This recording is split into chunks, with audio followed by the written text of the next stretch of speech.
continuar con nuestro estudio de Romanos, hermanos. Estamos estudiando el libro de Romanos, así que les invito a que abran su Biblia en Romanos capítulo 4. Romanos capítulo 4. La semana pasada, el domingo, estuvimos estudiando el capítulo 4, desde el versículo 1 hasta el versículo 8. Hoy, con la ayuda del Señor, vamos a estudiar desde el versículo 9 del capítulo 4, versículo 9 hasta el versículo 12. Y el tema de la prédica es el legalismo, enemigo mortal del Evangelio. El legalismo, enemigo mortal del Evangelio. Y vamos a dividir en dos partes. Primeramente, la primera parte del versículo 9 nos dice no por la circuncisión, no por la circuncisión. Y la segunda parte, desde el versículo 11 hasta el versículo 12, el propósito de la circuncisión. Entonces pueden anotar y dividir. ¿Qué les viene en la mente, hermanos, cuando usamos esta palabra legalismo? ¿Qué es lo primero que te viene en la mente cuando nosotros nos referimos a una persona que es legalista?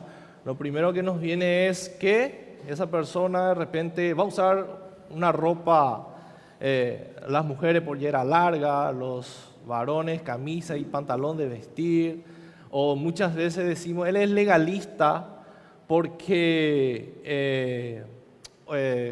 busca obedecer la palabra de Dios y le exhorta a todo el mundo. El hermano es legalista. ¿Por qué? Porque le exhorta a todo el mundo. Tenemos que tener cuidado, hermanos, para definir o para llamarle a una persona legalista. Esta palabra no es muy linda, hermano. Es fea para nosotros. Nadie quiere ser legalista aquí, ¿verdad? Yo quiero ser muy legalista. El legalismo, ¿qué hace? Se define como la idea que nosotros mismos podemos ser justos delante de Dios y ataca violentamente al glorioso evangelio de Jesucristo. Esa es una persona, así podemos definir el legalismo. Una persona que quiere presentarse justo delante de Dios. Una persona que rechaza la doctrina de la gracia y que enseña que la salvación se puede alcanzar por obras. Esa es una persona legalista. Cuando una persona quiere obedecer el Evangelio, procura obedecer el Evangelio y le exhorta a los hermanos a que hagan, ¿le podemos llamar legalista a esa persona? De ninguna manera, hermanos, porque esa persona es bíblica. Es bíblico lo que quiere hacer. No es legalista, se está esforzando para obedecer la palabra de Dios. Pero ¿qué hace el legalismo? El legalista busca que la persona sea como él. Ese es el legalista, hermano. Quiere que todo el mundo sea como él. Quiere que todo el mundo haga como él quiere o como él hace. Si yo me he visto así, todo el mundo tiene que vestirse así. Si mi esposa no se va a la peluquería, ninguna de las mujeres de la iglesia tiene que irse a la peluquería. Esa es una persona legalista, hermano, que rechaza la doctrina de la gracia y que se quiere presentar justo delante de Dios por las cosas que hace. Se jacta de las cosas que hace. Se jacta, cuenta como algo grande. Como si Dios se va a impresionar lo que nosotros hacemos. Dios jamás se va a impresionar, hermano. Nosotros sí nos impresionamos de Dios. Pero Él jamás se va a impresionar de nosotros. Nada de lo que nosotros hacemos, hermano, es grande delante de Dios. Nadie puede presentarse justo delante de Dios. De eso habla Pablo en Romanos. Desde el capítulo 2 estaba diciendo que nadie es justo. Y Romanos 3 nos dice claramente, nadie es justo en este mundo. Ni una de las criaturas de Dios es justo. ¿Por qué? Por causa de la naturaleza caída del hombre, que en su corazón es malo. Es malo. El hombre más justo, cuando Dios dijo en el capítulo 1 de Job que era un hombre intachable, era un hombre bueno, era un hombre justo. Pero ¿quién estaba diciendo eso? Dios mismo dijo por Job. Si Dios dice que yo soy justo, entonces ahí yo soy justo. Pero si yo digo, no, yo soy justo por las cosas que hago, no soy justo. Yo no puedo hacerme bueno o justo a mí mismo. Solo si Dios me declara justo, puedo ser justo. Solo si Dios me justifica, puedo ser justo. El hombre más justo entonces de la Biblia que vemos es Job, que no pecó, dice, pero al final también pecó. Cuando él quiso presentarse delante de Dios y él mismo se declara como alguien justo. Y dice en el capítulo 13, versículo 15 de Job: he aquí, aunque él me matare, en él esperaré. Pero ¿por qué Job iba a esperar en Dios? Dice: defenderé delante de él mis caminos.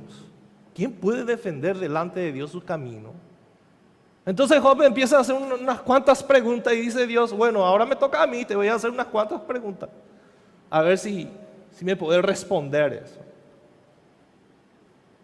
Nadie puede presentarse, hermano. Y esa es la preocupación de Pablo. Y repite que por algo externo nadie puede ser justo delante de Dios. Y los judíos tenían la circuncisión como algo grande, mis hermanos. Como algo sagrado, que por la circuncisión ellos podían alcanzar la salvación. Por la circuncisión ellos podían ser justos delante de Dios. Por la circuncisión ellos podían ser llamados hijos de Dios. Y nadie puede ser llamado hijo de Dios por algo externo. Nadie, hermanos. Entonces, el legalismo es mortal. Y tenemos que oponernos a esto con toda nuestra fuerza. ¿Cómo Pablo le llama a estas personas? ¿Cómo Pablo le llama a la doctrina que ellos usaban? Los judíos. Otros evangelios. Y si otro predica el otro evangelio que no sea la doctrina de la gracia, que la salvación es por gracia, esa persona es anatema, dice Pablo. Si un pastor predica que la salvación es por obra, es maldito, porque le lleva a las personas a confiar en él mismo y no en Cristo.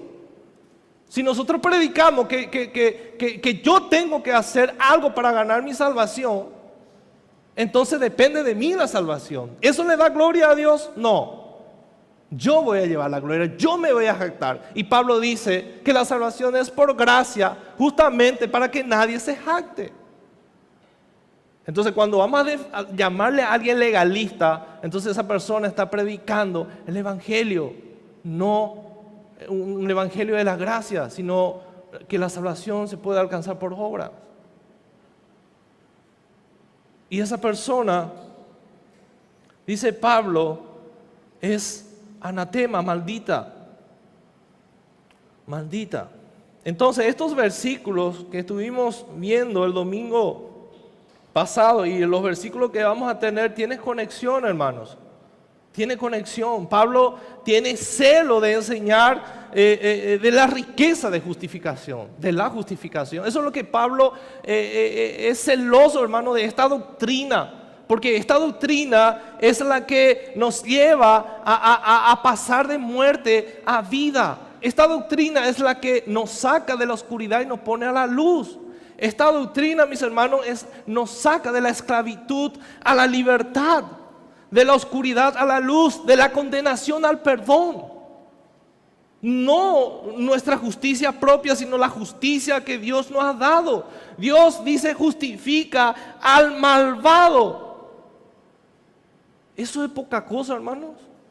Que Dios justifique a malvados como nosotros. Deberíamos amar esta doctrina con toda nuestra fuerza. Deberíamos ser celosos por la doctrina de la justificación.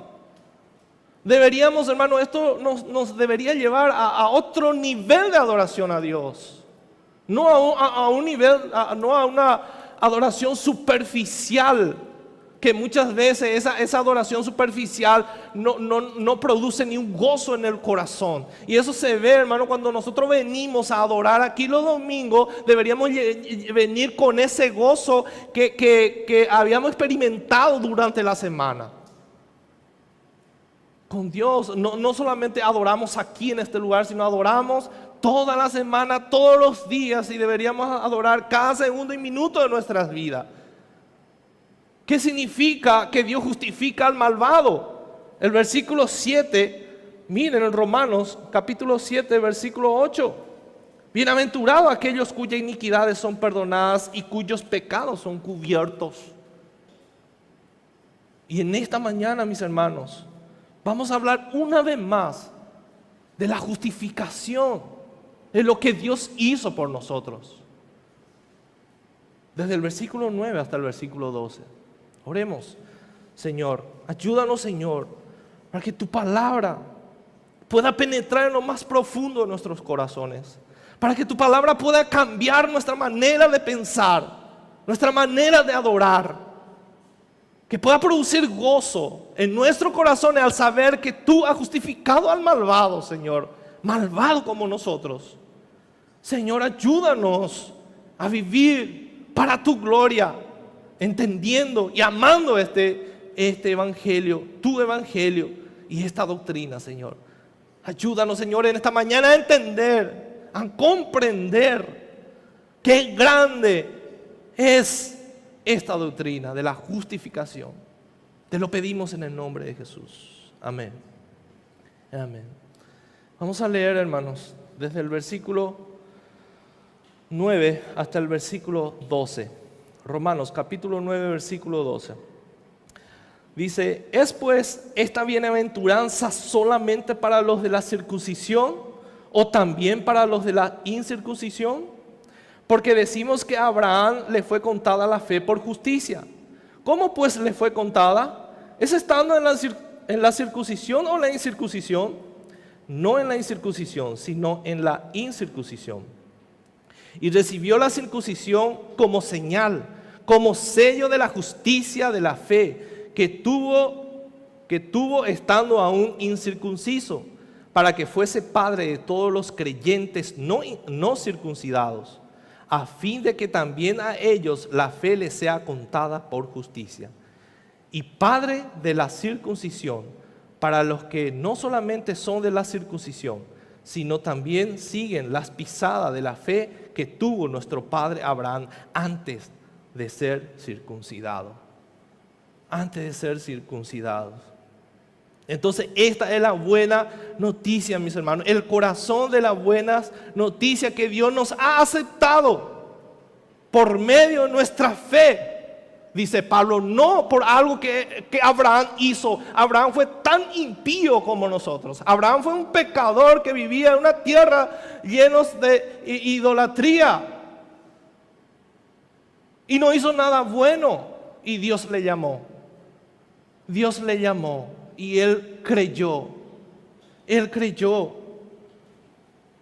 En su gracia, hermano, cubre nuestros pecados. Y el Señor no toma en cuenta nuestros pecados para perdonarnos de toda nuestra maldad. Y es lo que el Señor quiere que entendamos nosotros también. Pero muchos podemos preguntarnos, ¿qué yo tengo que ver con qué tiene que ver la circuncisión conmigo? Es algo que nosotros no practicamos. No practicamos, pero tenemos el mismo corazón que tenían esos judíos. El corazón humano es uno, hermano, que procura solamente pecar y jactarse delante de Dios. Jactarse delante de Dios. Entonces Pablo dice, no, Abraham, usa a Abraham como ejemplo. Los judíos le tenían como padre a Abraham. Abraham es nuestro padre.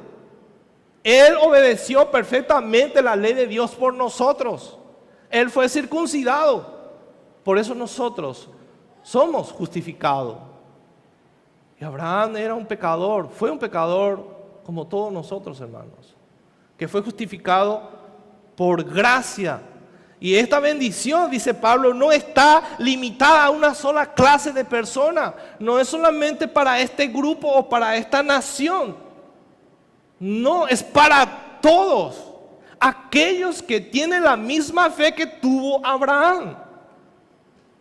Aquellos que confían en Jesucristo. Ellos sí van a recibir la justicia de Dios. Sí. El único, hermano, que nos puede sacar de la oscuridad de donde estamos, o en la oscuridad que están aquellos que no confían en Cristo, es nuestro Señor Jesucristo, que nos lleva a una correcta relación con Dios. Es el único. Y nadie más en nuestro país, hermanos, es el país más idólatra. Preferimos confiar en cualquier otra cosa que en Jesucristo. Salgan allá afuera y prediquen este evangelio y van a ver que van a encontrar oposición. No, pero yo confío en fulana, yo confío en mi santo esto.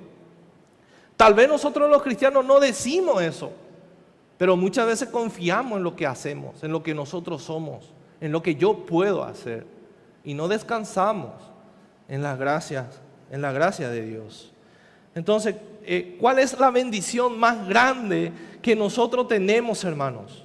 El versículo 7 y 8 diciendo, y este era David el que escribió este salmo, dice: bienaventurados aquellos cuyas iniquidades son perdonadas y cuyos pecados son cubiertos. Felices, felices aquellos. Eso es lo que quiere decir: feliz de aquellas personas que fueron perdonadas de sus pecados. Y no solamente perdonadas, sino cuyos pecados son cubiertos por la sangre de Cristo. Y el versículo 8, bienaventurado el varón a quien el Señor no inculpa de pecado. Ya no tenemos ningún pecado que nos pueda condenar delante de Dios. ¿Por qué?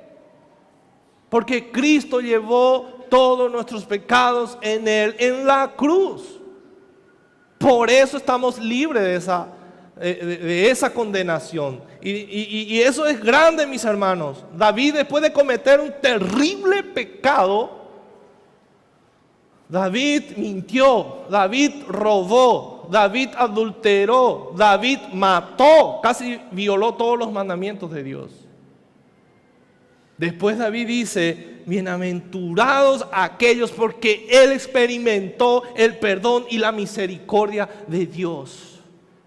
Y David se deleita en los estatutos, David se deleita en las leyes de Dios, en la palabra de Dios. David se deleita en Dios. ¿Por qué? Porque ha entendido.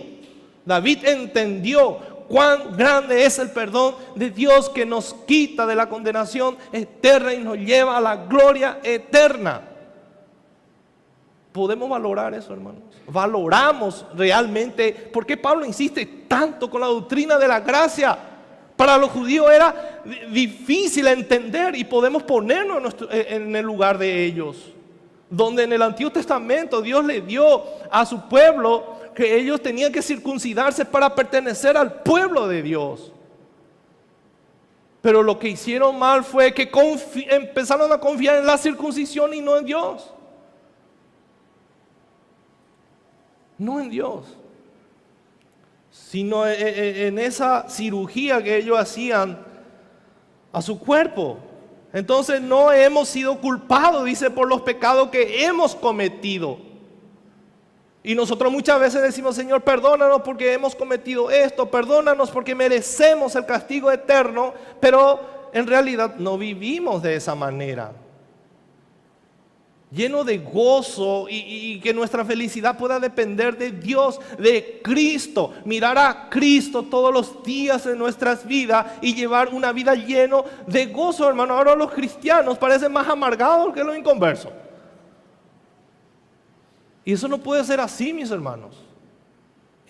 ¿Saben por qué? Porque no hemos comprendido estas doctrinas tan importantes, y Romanos nos va a presentar toda la doctrina que necesitamos conocer bien nosotros, mis hermanos, bien. ¿Por qué Pablo repite tanto? Y nosotros podíamos también agarrar y decir con el pastor Tomás, pero ya se predicó esto, si en el capítulo 2 ya estuvimos hablando de esto. No, mis hermanos, debemos insistir con esta enseñanza para que podamos entender esta doctrina. Es importante. Entonces, esta bendición nos lleva, hermanos, ¿dónde? Esta bienaventuranza, dice Pablo, bienaventurados aquellos cuyas iniquidades son perdonadas. Esto me lleva, hermanos, a ver la gloria de Dios. Esto me lleva a ver el rostro de Dios. Si comprendemos, hermanos, si no comprendemos bien la gloria del perdón de los pecados, no conocemos a Dios mismo. No conocemos. No conocemos, hermanos. Si no somos conscientes de la riqueza que tenemos en Cristo, entonces jamás vamos a valorar lo que Dios hizo por nosotros. Nunca, hermanos. Nunca vamos a valorar. Y uno de los atributos que mejor revela el carácter de Dios es su misericordia, mis hermanos. Es su misericordia. El Señor es misericordioso, y esto no es algo que alguien dijo, que el Señor es misericordioso. En el Nuevo Testamento los apóstoles repiten este atributo de Dios, que el Señor es misericordioso. Pero en Éxodo capítulo 33 versículo 6, Dios mismo se bajó y le dijo a Moisés sus atributos. Y le dice en el versículo 6 de Éxodo 33, y pasando Jehová por delante de él, proclamó: Jehová, fuerte, misericordioso y piadoso, tardo para la ira y grande en misericordia y verdad. Y dice en el versículo 7 que guarda misericordia a millares, que perdona la iniquidad, la rebelión y el pecado, y que de ningún modo tendrá por inocente al malvado, que visita la iniquidad de los padres sobre los hijos y sobre los hijos de los hijos hasta la tercera y cuarta generación. Pero fíjense, hermanos, lo que Dios mismo se bajó y le dijo a Moisés.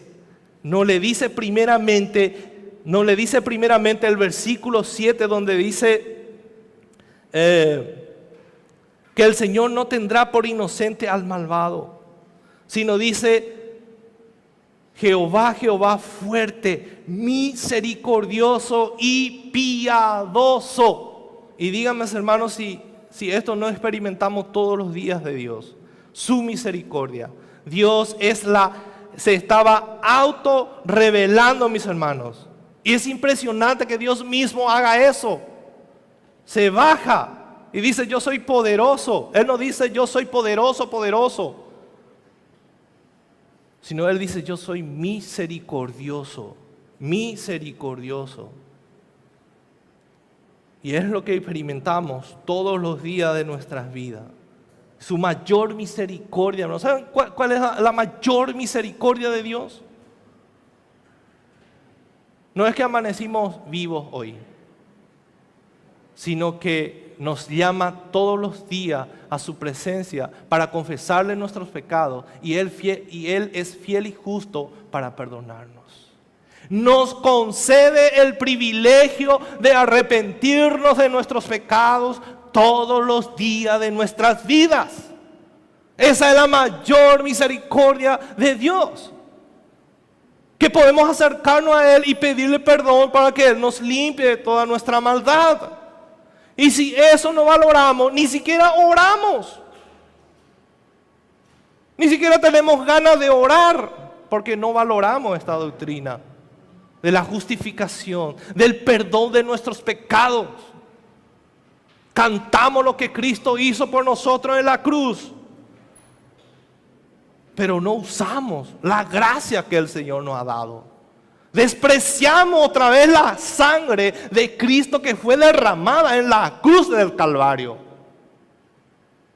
Cristo derramó su cruz por personas malvadas como nosotros, que merecía el infierno.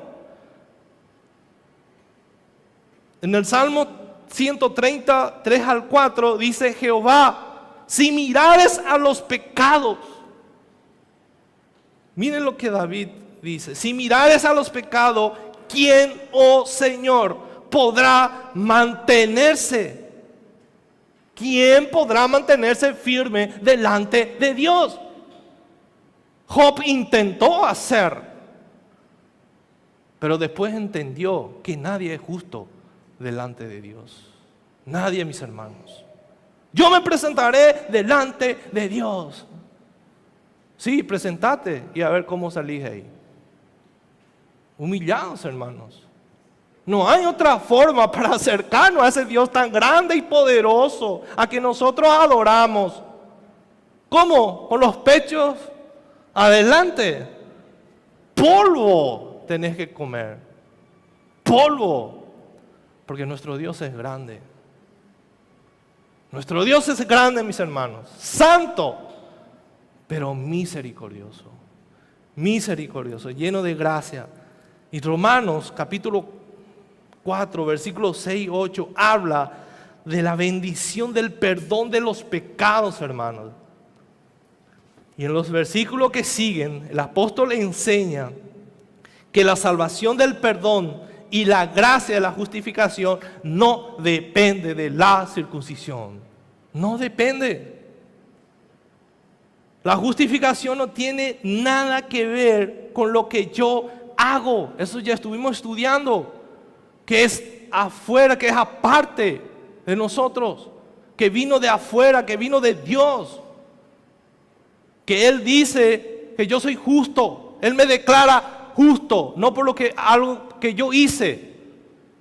¿Por qué dice en Efesios capítulo 1, versículo 4 en adelante? Dice que Él nos escogió, Él nos escogió, Él nos predestinó, Él nos adoptó y Él nos justificó. ¿Por qué? ¿Por algo bueno que nosotros hicimos? ¿Por qué el Señor hizo eso? ¿Porque merecíamos? No. Por el puro afecto de su voluntad. Y en otra versión dice porque Él quería hacer. Él quería hacer. Él quiso hacer. No es que nosotros merecíamos. Abraham no merecía la justificación. Él es tan impío como nosotros, hermanos. Por eso Pablo usa como ejemplo a Abraham. Abraham. Entonces aquí en este pasaje, y esto ya estuvimos estudiando, hermano, de la circuncisión, en el capítulo 2, versículo 26 al 29, si me pueden acompañar, y dice, si pues el incircunciso guardare las ordenanzas de la ley, no será tenida su incircuncisión como circuncisión, dice Pablo. Y el que físicamente es incircunciso, pero guarda perfectamente la ley, te condenará a ti, que con la letra de la ley y con la circuncisión eres transgresor de la ley. Pues no es judío el que lo es exteriormente, ni es la circuncisión la que se hace exteriormente en la carne, sino que es judío el que lo es en su interior. Y la circuncisión es la del corazón. Es la del corazón, es demasiado claro. Pero Pablo sigue insistiendo con esta doctrina. ¿Por qué? Porque nos quiere dar más luz de esta doctrina. Quiere que entendamos bien. Él quería que los judíos entiendan bien. Y esto, hermanos, era un refrigerio, un alivio para los gentiles. Que los judíos le decían, usted tiene que circuncidarse para pertenecer al pueblo de Dios. Y Pablo les lleva a esta doctrina de la gracia, el evangelio de la gracia, y le dice, no es necesario. Pablo en ningún momento, hermano, estaba atacando la doctrina de los judíos, pero no a los judíos. ¿Se acuerdan ustedes en Romanos 9? Dice, yo mismo prefiero ser anatema para que mi pueblo se salve. El evangelio de la gracia era para los judíos y también para los gentiles. Eso es lo que Pablo quería que ellos entiendan, que Abraham no fue justificado. Y esto Pablo repite en el versículo 10, dice, estando en la circuncisión, en la incircuncisión. ¿En qué situación se encontraba Abraham cuando recibió la justificación? En el versículo 11 dice, y recibió la circuncisión como señal, estando aún incircunciso, dice. O sea, es como que Pablo estaba gritando, estaba desesperado para que ellos puedan entender. En los 3 versículos Pablo habla de que Abraham fue justificado antes de ser circuncidado. Antes, hermanos. Entonces esto nos muestra que posiblemente Abraham a los 85 años aproximadamente recibe el llamado de Dios. Recibe la justificación. A los 99 años él recibe que tiene que circuncidarse. 14 años estuvo caminando ya justificado con Dios sin circuncidarse. 14 años.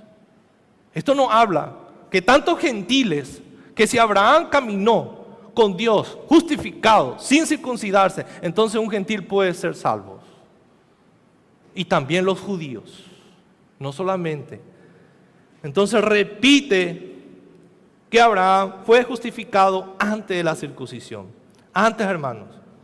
Y de eso Pablo quería convencerle a los judíos, pero esto no iba a ser un trabajo fácil. No iba a ser, hermanos. Y también para nosotros. No tenemos que juzgarle a los judíos y decir, qué tercos eran los judíos. También nosotros somos tercos para entender que por nuestras obras no podemos agradarle a Dios. Nosotros agradamos a Dios por las obras de Cristo. Por las obras de Cristo. Yo soy justo gracias a Cristo. Yo soy bueno gracias a Cristo. Yo soy perfecto gracias a Cristo, porque Él llevó en Él mi imperfección. Mi imperfección. Entonces también a nosotros nos cuesta entender esta doctrina, mis hermanos. Por eso vamos a enseñar y repetir que la salvación no es por obra. Que yo no me voy a ir al cielo gracias a mis méritos. Si hoy te presentara delante de Dios y si Dios te pregunta, ¿por qué yo te voy a dejar entrar donde yo estoy? ¿Por qué te dejaría entrar? ¿Qué le vas a responder? ¿Qué le vamos a responder, hermanos? Vos estás parado delante de Dios, ¿por qué te voy a dejar donde yo estoy? Es que yo soy bueno. Yo hice muchas cosas buenas. Ofrendé demasiado mucho en la iglesia. No, gracias a Cristo. Si yo voy a entrar ahí, en el reino de Dios, es gracias a Cristo. La obra que Él hizo, Él me dio. Él nos imputó y Él llevó en Él nuestros pecados. De eso habla Isaías 53. Que Él sufrió por nosotros. Entonces lo que nos queda a nosotros hacer es, ¿qué? Confiar en Él, confiar en Cristo. Confiar en Cristo. Tenemos el mismo corazón caído que quiere jactarse de lo que hace, hermano. Igualito que los judíos. También a los gentiles.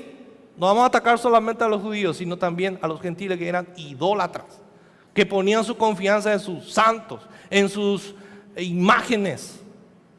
También estaban condenados, igual que los judíos que decían que eran hijos de Abraham.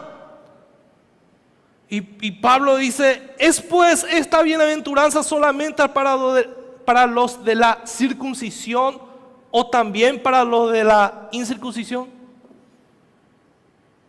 Es para todos, es para todos. La gracia de Dios, la misericordia de Dios es para todos. Para todos aquellos que siguen las pisadas de Abraham. Para todos aquellos que confían en Cristo para el perdón de sus pecados. Los judíos tenían que dejar de confiar en la circuncisión y confiar en Cristo. Abraham confió en las promesas de Dios, que le hizo Dios. Ellos tenían que confiar en Cristo. Y dice, porque decimos que a Abraham le fue contada la fe por justicia. ¿Cómo pues le fue contada? O sea, la justicia. ¿Es estando en la circuncisión o en la incircuncisión? ¿Cómo?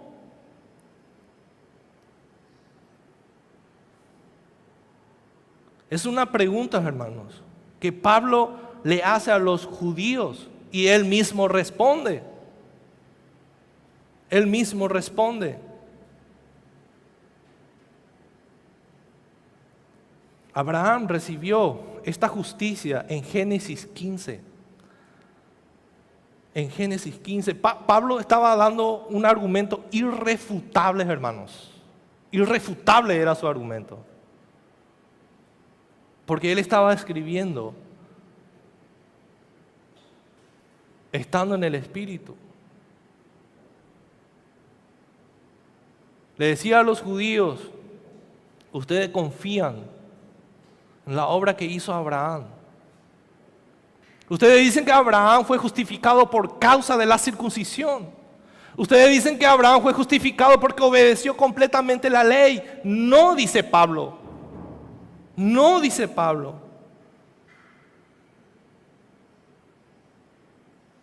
Abraham fue circuncidado gracias a su justificación. Es como un sello. Eso es lo que vamos a ver en el versículo 11. Él recibe la circuncisión como un sello. Eso es lo que significa la circuncisión. Entonces la justificación es tanto para judío como para el gentil. Los dos pueden recibir esta justificación si se arrepienten de sus pecados. Pablo dice en Colosenses capítulo 3, 11, donde no hay griego ni judío, circuncisión ni incircuncisión, bárbaro ni escita, siervo ni libre, sino que Cristo es el todo y en todos. Hay un solo pueblo. Ya no existe Israel y la iglesia. Existe solamente la iglesia. La iglesia está en Israel y en todo el mundo. En Paraguay, Brasil, Venezuela, Colombia, en todo el mundo. El Señor ya no tiene una nación como favorita. O como que solamente una nación va a ser salva. No, la iglesia está por todo el mundo, hermanos. Nosotros somos la iglesia. Hay un solo pueblo. Ya no hay griego, ya no hay judío. Los griegos se creían los súper inteligentes. Los judíos se creían los únicos hijos de Dios. Los gentiles eran idólatras, eran enemigos. Después el Señor les salva a judíos, les salva a griegos, les salva a los gentiles, a escita, bárbaro. Eran los no estudiosos, los terribles. Entonces le salva a judío, a griego, a escita, a bárbaro, le pone acá. ¿Y cómo se llaman? Hermanos. ¿Por qué? Porque tienen un solo Padre, es Dios. Tanto judíos, tanto bárbaros, gentiles. ¿Por qué nosotros nos llamamos hermanos? Porque tenemos un solo Padre, hermanos. Un solo Padre, quien es Dios. Dios es nuestro Padre. En Filipenses capítulo 3 y 3 dice, porque nosotros somos la circuncisión. Nosotros somos los judíos verdaderos. Dice Pablo, los que en espíritu servimos a Dios y nos gloriamos en Cristo, no en nosotros, como hacían los judíos, no teniendo confianza en la carne. No teniendo confianza en la carne, no teniendo confianza en la circuncisión, dice Pablo. A eso se refería, a esos ritos que ellos hacían, tanto judíos como gentiles. Y dice en Gálatas 5 en adelante, estad pues firmes en la libertad con que Cristo nos hizo libres. Y no estéis otra vez sujetos al yugo de esclavitud. He aquí, yo Pablo os digo que si os circuncidáis, de nada os aprovechará Cristo. ¿Por qué en Cristo Jesús ni la circuncisión vale algo, ni la incircuncisión? ¿Qué es lo que vale para Dios? Sino la fe que obra por el amor. La fe que tuvo Abraham, eso es lo que vale. Eso es lo que verdaderamente tiene valor delante de Dios. Esa confianza que tenemos en Cristo Jesús. Abraham, ¿qué pasaría si Abraham hubiera muerto a los 91 años antes de ser circuncidado? ¿Se iba al infierno o al cielo? Al cielo, hermanos. No era un requisito la circuncisión para entrar en el cielo. Las buenas obras no son requisitos para entrar en el reino de Dios. El único requisito es confiar en Cristo y en nadie más. Dice en 1 Juan 5:21, quiten de vuestros corazones todas las cosas que puedan ocupar el lugar de Cristo. El corazón del hombre, de por sí, por causa de nuestra naturaleza caída, siempre se inclina a confiar en otra cosa que en Dios. Y nosotros no estamos libres, hermanos. ¿Saben quién mora en nuestra carne? El que está ahí saltando y tratando de salir afuera. El orgullo, hermanos. El orgullo. Está saltando, está queriendo salir. El orgullo. Y el orgullo nos lleva a confiar en lo que nosotros hacemos. Nos creemos más importantes que los demás. Cuando estamos haciendo algo para Dios, cuando empezamos a orar una semana, ya a todo el mundo ya, obvio, está orando.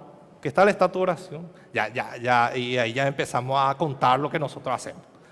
Y yo me levanto. Hermanos, si yo estoy haciendo algo para Dios, está bien, eso no está mal. Y debería ser mi anhelo que mi hermano también haga, pero no imponerle. Si yo me estoy obligando, si yo me estoy autodisciplinando, está bien, yo tengo que ser conmigo mismo exigente. Pero ¿qué pasa cuando empezamos a hacer, hermanos? Confiamos en lo que hacemos y ya nos olvidamos que deberíamos confiar en Cristo. Por eso lo que hacemos no permanece. Y Pedro nos dice un chorizo de cadena, dice al dominio propio tenés que ponerle perseverancia. En la perseverancia esto. Y esto, en una cadena. Entonces empiezo con todo una semana y después ya termina. Porque no confiamos en Dios. No confiamos en Dios. Abraham, hermano, no hizo nada. Si él hubiera muerto a los 91 años, él se iba al cielo. Se iba al cielo porque antes de circuncidarse alcanzó la justificación. Dios le justificó. ¿Y cuál es el propósito de la circuncisión entonces? ¿Cuál era el valor de la circuncisión? ¿Para qué sirvió? La circuncisión fue un sello, hermano, de la justicia que Abraham ya tenía por la fe en Cristo. El versículo 11, y recibió la circuncisión como señal, como sello de la justicia de la fe que tuvo estando aún incircunciso. Abraham, tuviste fe, ¡pah! Sello. Vamos a sellar eso. Eso fue lo que la autenticó. Es como autenticar. Vos le llevas a la escribanía tu documento y vamos a autenticar esto que es verdad. Esto ya ocurrió. Yo ya le vendí este vehículo a fulano. Vamos a testificar, vamos a darle el sello que fue así. Esto ya se hizo. Eso fue lo que Dios hizo a Abraham. Abraham ya está justificado. Ya está justificado. Tu fe es auténtica, Abraham. Y la circuncisión es un sello. Fe auténtica. Recibe sello. Eso fue lo que ese es el propósito, hermanos. Es el propósito de la circuncisión. Autenticar la fe de Abraham. Pero los judíos tenían que confiar en Dios, no en la circuncisión. Imagínense, ¿qué simboliza un anillo, hermano? ¿Qué simboliza este anillo? Que yo soy casado con Cori. ¿Y qué pasa si yo pierdo este anillo? Este es lo que nosotros nos dimos cuando nos preguntaron, ¿qué algo de valor le vas a dar a tu esposa? Y este anillo de oro, de diamante. ¿Qué valor? Da mucho valor mi anillo. Pero ¿qué pasa si yo pierdo el anillo? Ya terminó nuestro casamiento. No, hermanos. Sin una ceremonia, este anillo no sirve de nada. No sirve, hermano. Es una señal. Yo soy casado. Pero ¿qué pasa si un soltero compra el anillo y pone por su dedo? ¿Ya es casado? No sirve de nada. No sirve, hermanos. Sin la ceremonia. La ceremonia y el anillo. El compromiso. Entonces esto me hace recordar que yo hice un pacto. Que yo hice un pacto con mi esposa delante de Dios. ¿Se entiende? Pero lo que vale es esa ceremonia que se hizo delante de Dios. Y así los judíos, hermanos, se jactaban de la circuncisión. Cuando es la fe que nos lleva a la excelencia sublime de la salvación de Dios. Es la fe, hermano, lo que tiene valor verdadero. Entonces, no significaría nada un anillo por el dedo de un soltero, una soltera, sin ceremonia. Y entonces, ¿qué valor tiene la circuncisión sin la fe en Cristo? Eso es lo que Pablo quería que ellos entiendan. ¿Qué valor tiene la circuncisión si ustedes no confían en Cristo? No tiene ningún valor. ¿Qué valor tiene que yo me llame cristiano, pero no hay ninguna evidencia? ¿Qué valor tiene? Ningún valor. Yo puedo decir, pero no hay ningún valor. Nosotros tenemos valor, hermanos, porque Cristo está en nosotros. Versículo 11, la segunda parte dice, estando incircunciso, para que fuese padre de todos los creyentes no circuncidados, a fin de que también a ellos la fe les sea contada por justicia. Esta palabra padre, hermano, es una palabra clave. Los judíos decían que Abraham era solamente padre de los judíos. Abraham es padre de todos aquellos que creen en Jesús. Que creen en Jesús. Entonces Abraham recibió, hermano, la señal, versículo 12, y padre de la circuncisión, para que no solamente son de la circuncisión, sino que también siguen las pisadas de la fe que tuvo nuestro padre Abraham antes de ser circuncidado. Antes de ser circuncidado. Entonces, Abraham recibió la señal de la circuncisión también por otra razón. También, es decir, para que fuese padre de aquellos judíos que no solo estaban circuncidados, sino que también siguen las pisadas de la fe. De la fe. Hay una diferencia, hermano, entre ser descendientes de Abraham e hijos de Abraham. Los judíos se jactaron delante de Jesús en Juan 6, Juan 8:37, y dijeron, nosotros somos descendientes de Abraham. Y Jesús le dijo a los fariseos, sé que sois descendientes de Abraham. Está bien, ustedes son descendientes de Abraham. Y en Juan 8:39 Jesús le dice, de modo que, vemos acá que Pablo insiste, que Jesús le dice a los fariseos, si fueseis hijos de Abraham, haríais la obra de Abraham. O sea, ¿qué es lo que Dios le estaba diciendo a los judíos? Ustedes son descendientes de Abraham, está bien, pero no son hijos. Ustedes no son hijos. Si ustedes fuesen hijos de Abraham, harías la obra de Abraham. ¿Qué obra hizo Abraham? Confiar en Jesús. y ustedes procuran matarme. Entonces ustedes son descendientes, pero es algo totalmente diferente. Ser descendientes y ser hijos.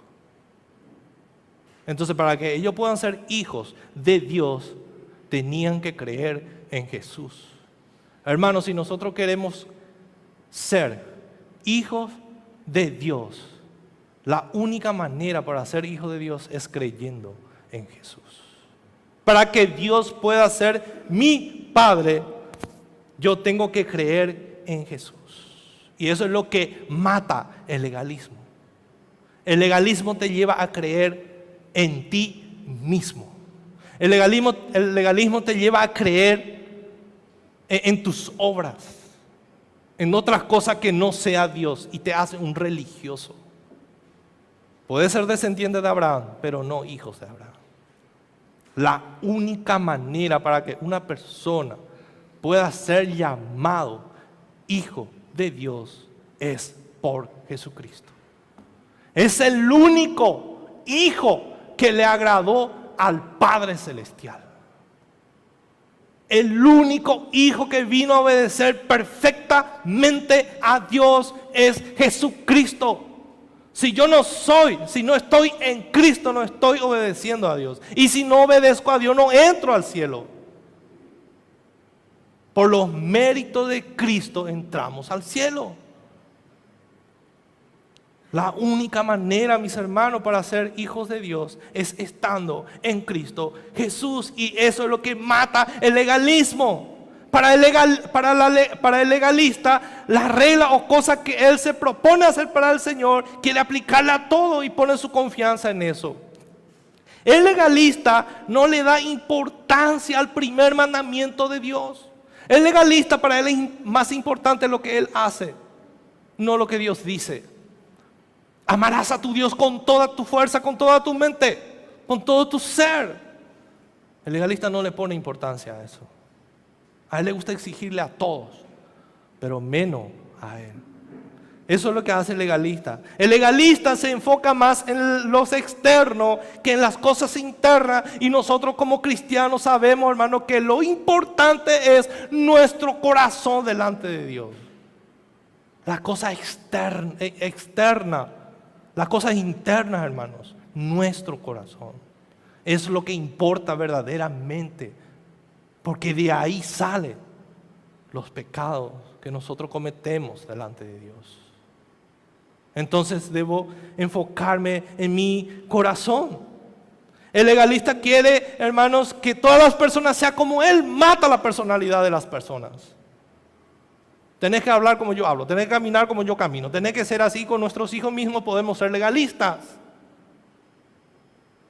No dejamos a nuestros hijos ser lo que ellos son. Dios le da personalidad a cada uno de nosotros. Entonces no debemos matar eso, hermanos.